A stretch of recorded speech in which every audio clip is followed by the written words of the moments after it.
We're on page 187 in the Shulchan Aruch Siman Kuf Mem Seif Vav. And the next few simanim, the next few sifim are all connected to each other. So I want to go through the Shulchan Aruch first, and then go back and read the commentary on them. So we're in the middle of a chapter discussing which water you're allowed to use for Netilat Yadayim. We've discussed how to wash the hands, how many times to wash the hands, when you get bracha and wash the hands. Now we've discussed which kind of utensil you could use to wash hands. Now we're discussing the water that can be used. We mentioned earlier in the siman that it has to be water that was not used for any kind of work, water whose they didn't change their colors or their the way they are, whether that happens naturally like algae, or whether it happens maybe not algae, but something happens to the water that makes it change color, or if it's because someone actually spills food coloring into the water. Those things would make the water pasul. Here we're going to discuss a different kind of pasul, a different kind of invalidation, if that's a word, when it comes to water. 187, Halacha Vav. Chamei ha'ur. Water that was heated up with fire. Meaning boiled water, heated water. Notlim mihem liyadayim. You're able to wash your hands with hot water. Afilu hen chamin shayad soledet behem. Even if they are so hot that your hand gets burned from it. It's interesting because your hand getting burned, but in parentheses it says here pirush, meaning kol shekriso shel tinok nichva himenu. Any water that the stomach of a baby will get burned from it. This is an interesting question. But, there's a different temperature that your hand can handle than a baby's stomach can handle. Yeah. So Maran is saying, even if the water is so hot that it would burn your hand, you're still allowed to do Netilat Yadayim with it. Why is it talking about water that was heated with fire as opposed to water that was heated with? The sun. Okay, sun, or where else can you find hot water in nature? Geyser? Yeah, very good, like in hot springs. Yeah, so he's referring now to water, so it's normal water that was boiled, or cooked, or heated up somehow. Let's see the next Seif of Shulchan Aruch on page 190.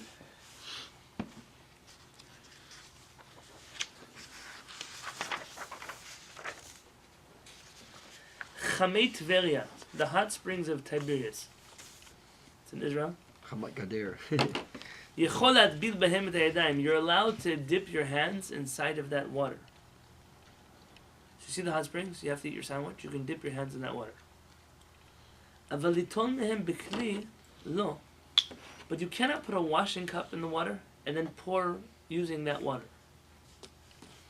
So you can stick your hands in the hot spring, but you cannot take the water out of the hot spring and then pour it on your hands.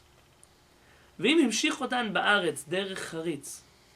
And if you channel them out of the hot springs through like a canal, you dig you burrow into the ground, chutz limkomam, away from where they originally are, v'hifsikan mehamayan hanuveh cham, and then you cut off that channel. Then you channel them away to some reservoir, and then you stop the connection between the hot springs and this reservoir. Im yesh behem shiur mikveh. If there's enough water in that reservoir, that lake, whatever, that pond that you've made for yourself, that it's enough water to be a mikveh, matbilin behem hayadayim, you can dip your hands in there. Vim en behem shiur mikveh lo. But if there's not enough water there to be considered a mikveh, we said, remember the number? 40. But we said it was, we did it in gallons. I don't remember what we came out to. 87 gallons? 87, something like that. 7.7? 70, 80 gallons, somewhere over there.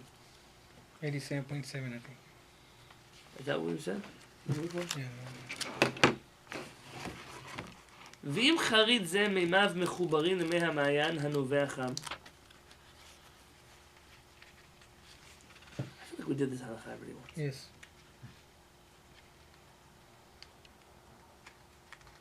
Yeah? Mm-hmm. I have my book marked around here. Where do you have your book that we stopped at? Just out of I curiosity. think 190, 191. So another. Oh, okay, so it makes sense. We're coming up with the same idea. Because I remember this reading here. לרש"י והרשב"א, according to Rashi and the Rashba, אין מטבילין בו את הידיים. According to Rashi and the Rashba, if it's still connected to the original hot spring, you cannot dip your hands in there. And according to Rabbeinu Yonah, you can dip your hands there. You guys know all these rabbis? Rashi is Rabbi Shlomo Yitzchaki. He lives in Worms, France. You have the Rashba, Rabbi Shlomo ben Aderet. Rabbi Shlomo ben Aderet is one of the leading opponents of the Rambam's camp. He's a Sephardic rabbi. You know, Rashi is an Ashkenazi rabbi. Rashba is a Sephardic rabbi. If you were familiar a little with the history of the Sephardic Jews, there were the Sephardic Rambamists, and there was the group of Saradim from Catalonia who were really into mysticism and Kabbalah and those kind of things. And these were old wars, like really ugly wars, actually. If you want to read more about that, there's an article I suggest from Chacham Jose Faur. You can look it up, F-A-U-R. It's called Anti-Maimonidean Demons. That's the name of the article. It's an academic article. It's about 50 pages long. But it's, if you can get through it, it's worth a read. And then Rabbi Yonah lives in a place called Girondi. G-I-R-O-N-D-I. Rabbi Yonah is also a Sephardic rabbi and also, interestingly enough, an opponent of the Rambam, until he does tshuva at the end of his life and he goes into galut, into self-imposed exile. That's where he writes his famous work, Shaar, the Gates of Repentance. I think ArtScroll just translated that into English, where he's essentially trying to do tshuva for fighting against the Rambam. He sees something very interesting. He burns the Rambam's books. And then not so long afterwards, they burn the Talmud. What was the name? A certain volume. There's a famous person who burned Frank, is that who burned? Yeah, who burns the Talmud? You mean non-Jews? Yes, it's 24 cartloads of Talmud they burned. Oh, yeah. Right? It's a famous thing. I just, the names are in my head. Yeah. Looks at it, boy, he's almost no. Fever. Not Pablo Cristiani, that's something else. The Frankists, maybe, is that a word? Frank? It doesn't make sense in the history. I don't know. Yeah. Bottom line is that he ends up seeing that this is kind of a reaction to his burning all his books, and he seems to do tshuva from there. So he became a follower of Maimonides? I don't know if a follower would be the right word, but he regretted the way that he attacked the Rambam in his lifetime. It seems that, I think, by that time the Rambam had passed away already. So there's no way for him to approach the Rambam.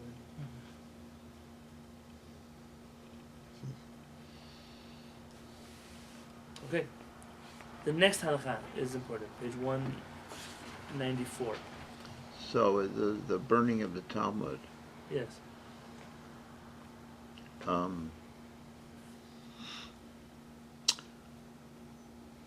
the King Louis IX of France forced the Jewish communities under his control to give up the copies of the Talmud. In 1242, it had 24 cartloads worth of Jewish books burned in the square in front of the Louvre in Paris. One of the surest patterns in Jewish history is that Jews who let's see, get to the article here. Let's see what it's saying.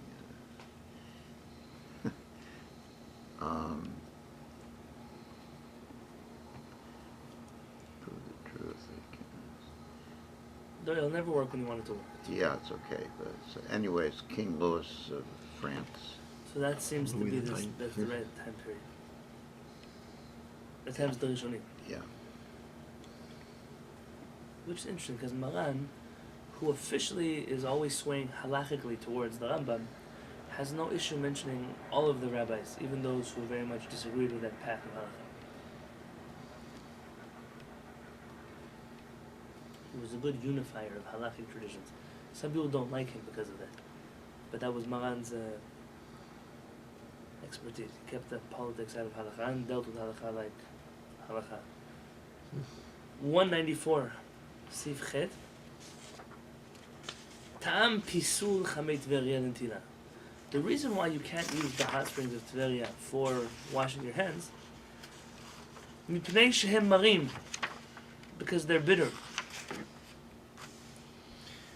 Veinam ruim l'shiat hakelev, and even a dog can't drink them. If I'm not mistaken, I don't remember being there, at least not in many years. Chamei Tveria, I believe, are sulfurous. They have you can't drink that water there. Because of that, you can't use that water to drink Tilat Yadayim. So then why can you dip your hands in the water?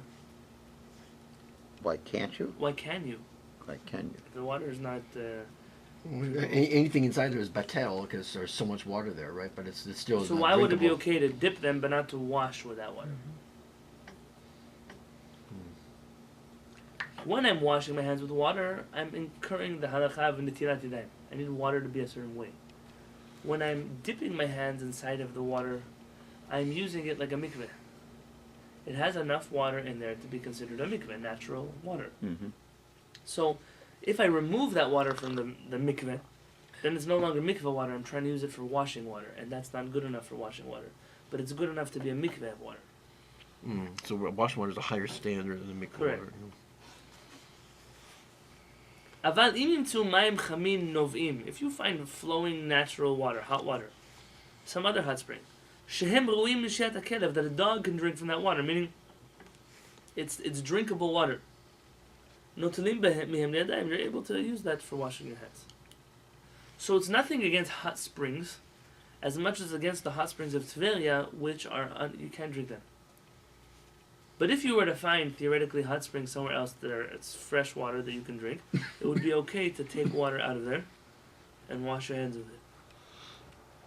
So otherwise you can just dip only. Correct. I wonder where is the hot springs of Tiberias? They're right off the Kehillat, if I'm not mistaken, and I think they've commercialized it into a hotel. You know, there's Probably. several. There's like an old folks kind of resort there where you see like all these people kind of soaking around in there. And there's a bunch of alligators. It's near Hamat Gader where all the alligators are, the crocodiles. That's It's next to the Hamat Gader. Jordanian border. Yeah. That's not where the Kehillat. Oh, that's a different hot spring? Yeah, that's a those are the hot springs of Hamat Gader. Oh, In that's Tiberia, you'll drive by it. If I remember, it's like a big white hotel, and they own the rights to these hot springs or whatever. Like it's not. I don't so think it's there's like public access to bathhouses. them. So it's You nothing, kind of like sign up for the resort and you get access to the hot So springs. it's not adjacent to the lake. so it's not like It's something near- you it's drive a- by and say, "Oh, hot springs here." You just see a hotel. I don't think so. Also. Yeah. That's I figure it was probably inside a hotel. You don't see it when you just drive around the canal.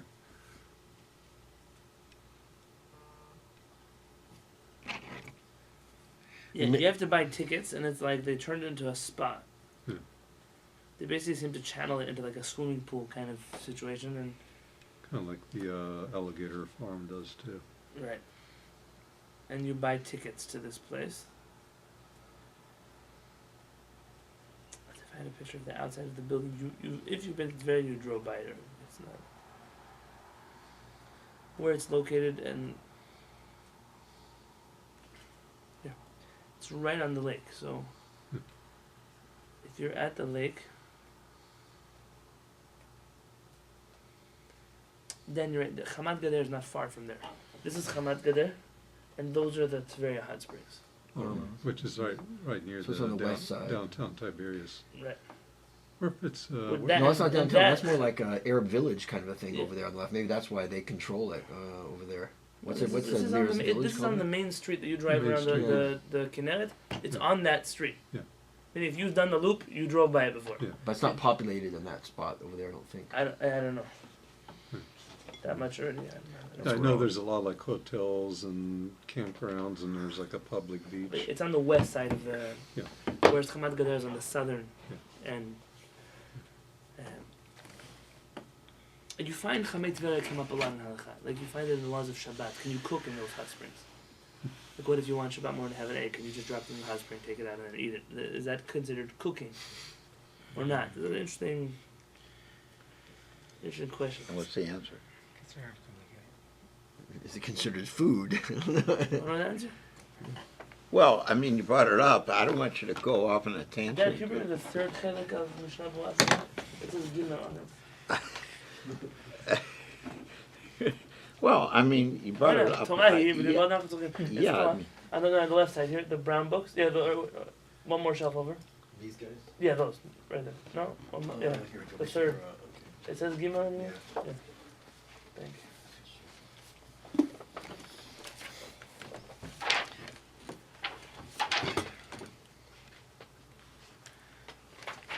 yeah, you're cooking, so it should be. It shouldn't be allowed. Delicious. All right, let me explain. Shulchan Aruch says like this. Kashem this is the laws of Shabbat. Shin Yud Chet. The 318, the third halakha. Kashem she'asur levashel ba'ur, just like you're not allowed to cook in fire on Shabbat. Kach asur levashel betoledet ha'ur. so too you're also not allowed to cook in a toleda, in a byproduct of fire. Toleda. Like what? Like we say, Ele Toldot Noach, these are the descendants of Noach, so it's the sub-categories of fire. What is that? כגון ניתן ביצה בצד גדרה, או לשברה על סודר שולחן ברור כדי שתצלה. So you can't put an egg on the side of a pot that is on the fire. Mm-hmm. I mean, knowing that even though it's not on the fire, it's going to get the heat from the pot. You also can't heat up a black scarf, let's say, in the sun, and then bring it into the house and crack your egg on it and watch as that hot scarf cooks your egg. You can't do that on Shabbat. I'm sorry.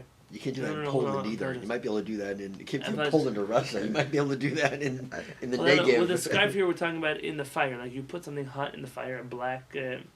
Even this, you put a pan in the fire and then you take it out. You bring it to your living room and you crack an egg in it. It's not on the fire. I'm not cooking. That's not allowed. Oh, okay. Now about the fire. ואפילו בתולדת חמה, but even in a byproduct of the sun, כגון בסעודה או שולחן בחמה, a scarf that was heated up in the sun, אסור, you can't do that. גזירת ותולדת האור, because maybe you'll use the scarf that was heated up in the fire. וכן אסור להטמינה בחול. By the way, you're allowed to cook something in the sun. On I Shabbat? think I remember you mentioning that. Well, they have these like solar ovens that can collect a lot solar of heat. oven is going to be a classic case of a toledet ha'or, the shachama. It's a byproduct of the sun. Here I'm talking about going out into the sun and putting down a black frying pan and putting the egg in the sun in the front. Direct, the sun is what's cooking the egg. Yeah, like when the New Yorkers talked about you could right, fry you an can egg fry an egg on the inside. front of your car, right? That's. וכן אסור להטמינה בחול או באבק דרכים שהוא חמום מכוח חמה. Like you can't cook something inside of the sand or the dirt that's been heated up by the sun. אבל בחמה עצמה, but in the sun itself, כגון ניתן ביצה בחמה. If you were to take an egg and put it out on your front porch, and you're in Eilat and it's 1,000 degrees outside, או ניתן מים בחמה, or you take a bucket of water and you put it in the sun, so you want it to get hot. כדי שיחמו, in order so they get hot, מותר. That's allowed to be done on Shabbat. But you're heating the water. Yeah, but the sun is allowed. I want to refresh my mind. Torah is not to churn fire on Shabbat. Rabbinic is not to cook in Shabbat. No, cooking is included in the prohibition of not using fire on Shabbat. But Torah says just not use churn fire or not cook. It's a little bit confusing. I have my Shabbat book. I had it in the other bag.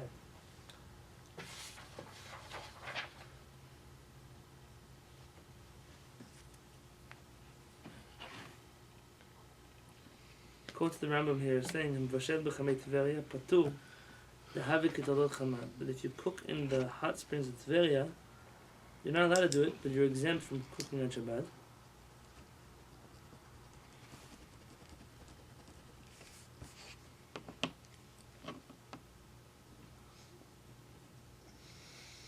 That you can cook in the hot springs on Shabbat. Might not be allowed, but you're patur. You're not violating a biblical prohibition of cooking on Shabbat. Because Chamei Tveria, the hot springs of Tveria are considered being heated by the sun. Now, if I recall correctly, you go through the sources. If I recall, don't hold me to this.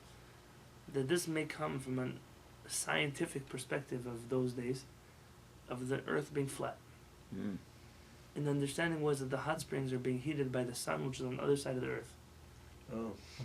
And it's been a very long time since I said Yeah. in these halachot, and I don't want you to like start doing things at Shabbat that are maybe questionable. I'm just telling. Seems to be what the verdict was by Chamei Tveria, and the question really would be: so, do Chamei Tveria have this status of things that were heated by the sun, even if really scientifically that may not be the case, or not, or maybe now that we know better that it wouldn't have the same status? That would be an interesting question.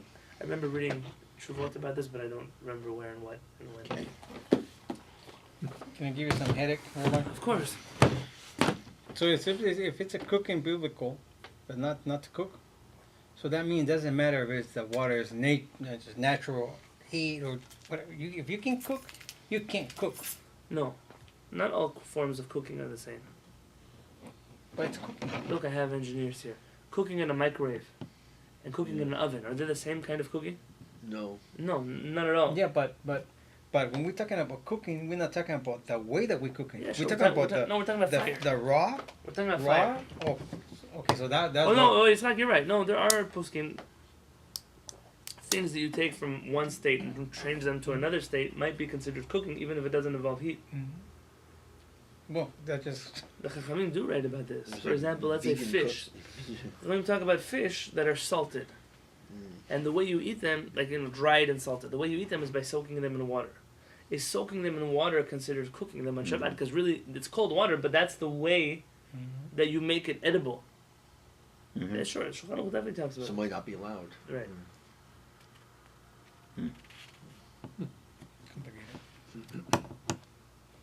It's good. We'll learn how much about next. Yep. Salat Hashem. Okay. So we said about hot springs that if you could find clean hot springs, you'd be able to use that water for Netilat Yadayim. But so long as the water is not drinkable, you have to use it as a mikveh instead of using it for hand washing. The next connected halakha is on page 197.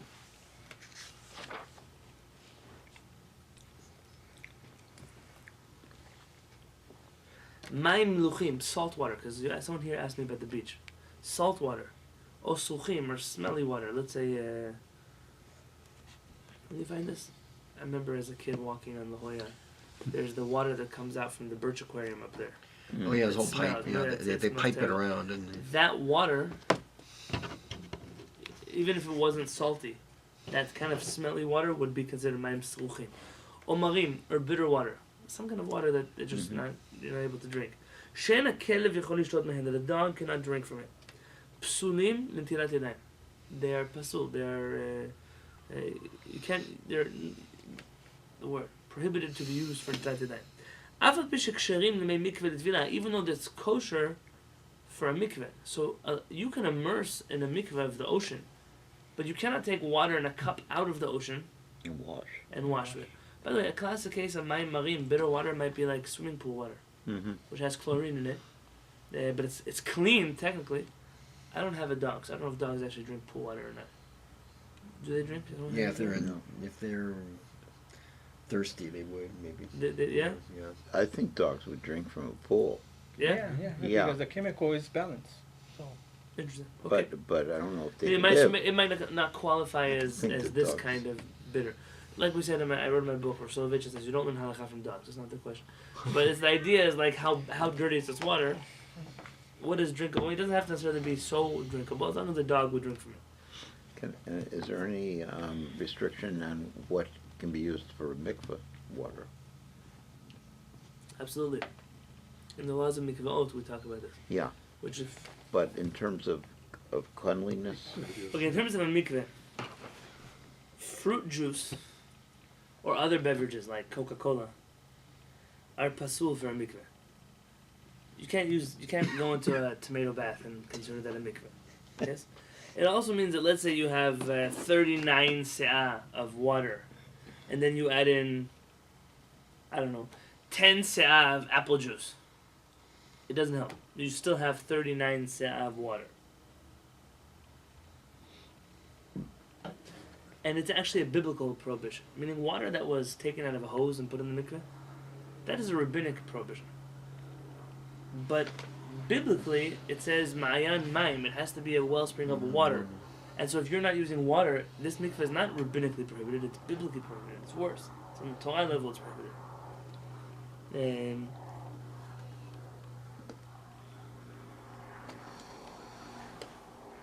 it's interesting, they also don't have the negative effect.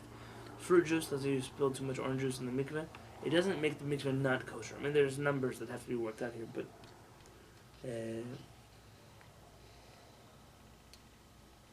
wine or mochal, I think that's how you pronounce it. This is wine, you know wine is. Mochal is when you first squeeze the olives. There's like a grimy thing that comes out from there. It's water that has like oil residue in it. It's not the oil yet. Oil comes next, but that's also not kasher. If the water's color gets changed, let's say some food coloring, that makes the mikveh not kasher.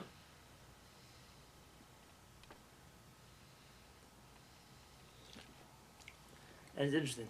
By a mikveh, let's say you pour fruit punch into the mikveh, and it turns red. It happened. You made a party at the mikveh, you're inaugurating the mikveh, and someone spilled over the bucket of fruit punch in there. The reason the mikveh changing colors is considered pasul, the Bet Yosef writes, man, is because it looks like it's a juice. Even though you have 40 sav kasher water, now it looks like you're going into a mikveh fruit punch. Because of that, Rav Peretz infers from here that the prohibition of using a mikveh that's water's colors have changed is rabbinic and not biblical. Because it only is because it looks like something else.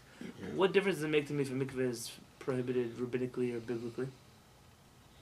It's the difference between if a man or a woman can use it. Okay, it's interesting, yeah, but let's say that a man doesn't have to go to the mikveh. So let's exempt that. For a woman, what difference does it make? The Chazon Ish was one of the great rabbis in Ashkenaz in Bnei Brak. He writes that there are times where a community has to get together and make a mikveh that is biblically okay, but rabbinically prohibited, if they have no choice.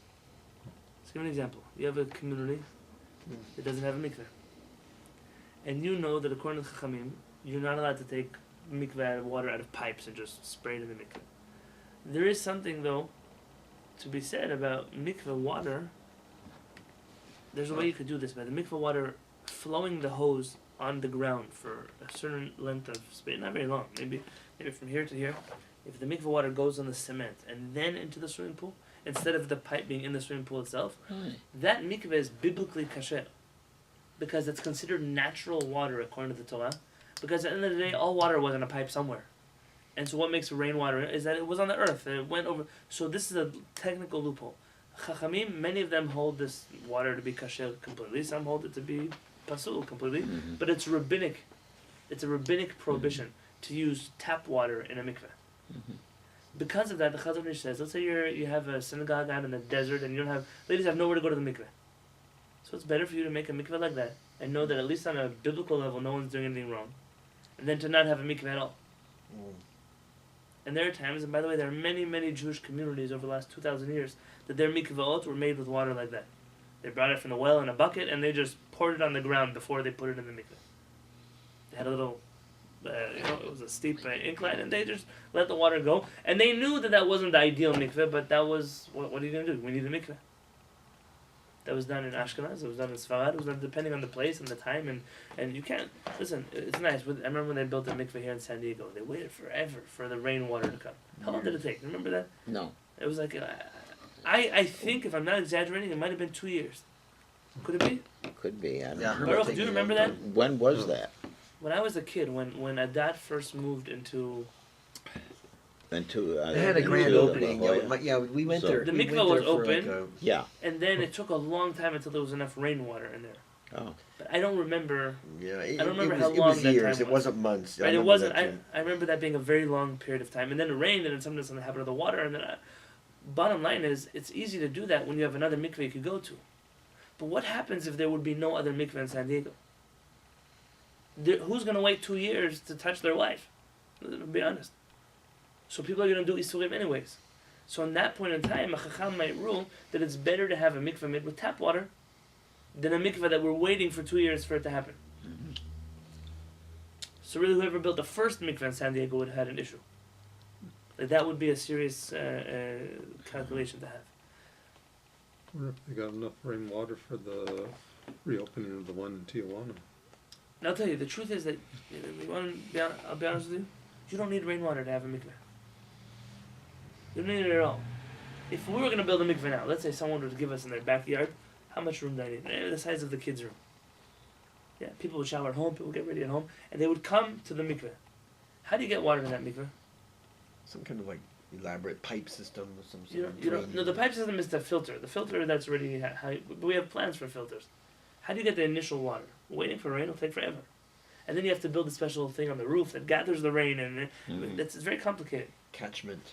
According to Halakha, according to Maran, the Shulchan Aruch, the easiest way to get natural water is ice. You order a big block of ice that is 40 sa, 80 gallons of ice on whatever it is going to be in a block. There are companies that'll do it for you. I don't know where they are, but I'm sure the ice companies around town can do that for you.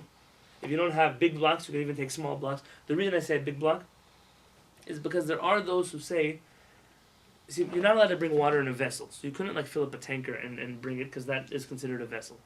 But ice is not considered water yet. And therefore ice becomes water only when it defrosts.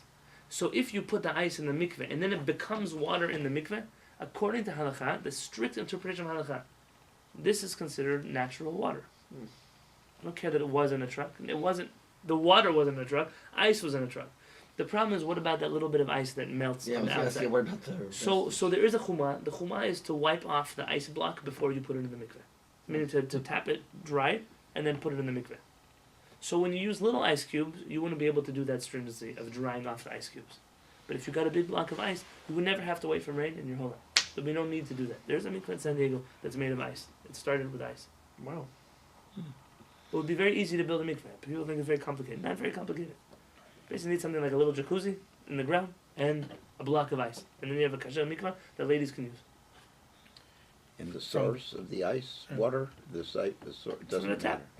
matter. Tap. Yeah, And that's okay as absolutely. long as It's not just like it's not like there's an opinion that says this is unanimous halakha. I mean, we just put a filter in it, and that's it, right? You have well, it's interesting. Okay, there you want to have. In the filter process, we try to have two different mikveh, two different wells, like where you immerse and another place where the water goes. There's a reason for that halachically, but yeah, then you have a filter system and the mikveh is good to go. It's not complicated. You want to We heat it. don't need to dig It has to be in the ground. in the ground. Oh, It can't be like on a truck, you know. We Okay. can't have. You also can't have one of those jacuzzis that sit on top of the ground. But technically, if you would have a jacuzzi that's it's like an insert in the ground, that's what most people have. It's a plastic or insert. You just it goes in the cement or whatever they do. That's considered a mikveh halacha. By the way, even if half the mikveh was in the ground, in-ground spas. correct. Even if half the mikveh is in the ground, it's very easy. it's very easy. People make a mikveh very complicated. It's a mistake that our community doesn't have a mikveh. So you can stick the block of ice in this cave, this thing you've built in the ground, Yes. and it doesn't have to have a channel that runs along the ground to get into No, the... because that channel water is only necessary for tap water. But if you're bringing ice, it doesn't need that channel. You can carry the ice in, and it'll melt inside. By the way, we've seen it done before. What they do is they put the block in there, and some people who want the mikveh to happen, you'll be amazed at how long it takes for a block of ice to melt. Sometimes you go to New York in the winter, and you see like it already warmed up a little bit, and the snow is still on the ground. It melted, but it'll take a few days till it melts. Yeah. So what they do is they put the ice blocks and then they heat up the room, like they put yeah. those heaters in there, and then Yeah. it melts, and then that's their mikveh. It's not complicated. Oh, Yeah. okay. Okay, and what else could make the mikveh water not kasher? Yeah, essentially, that's what Maran writes in Shulchan Aruch. Those are his psulim. Talking about Don't be afraid to ask. Yeah. so a chemical, do we use chemical in the mikveh or no?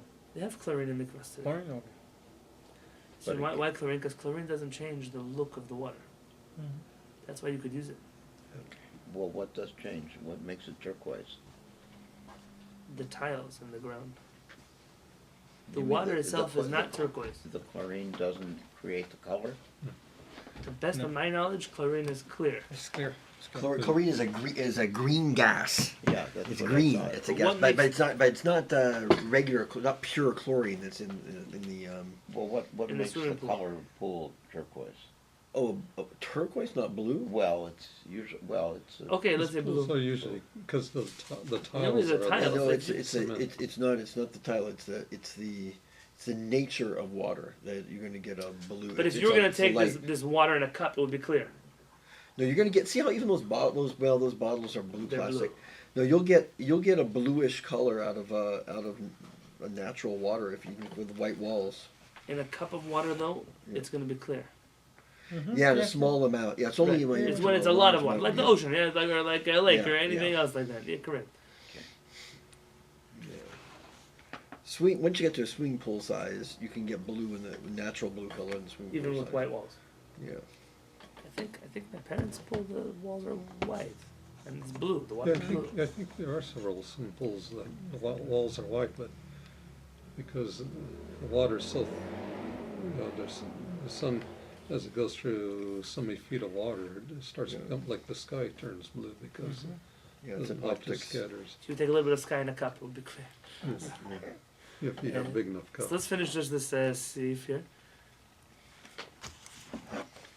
V'im hem achurim. So we said the water, even though it's not kasher for Netilat Yadayim, it's kasher for a mikveh. That's where we got here.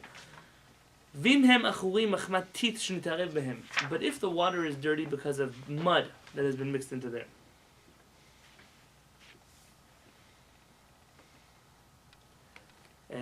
Im hakelev yachol lishtot mehem ksherim ben Netilat Yadayim ben mikveh.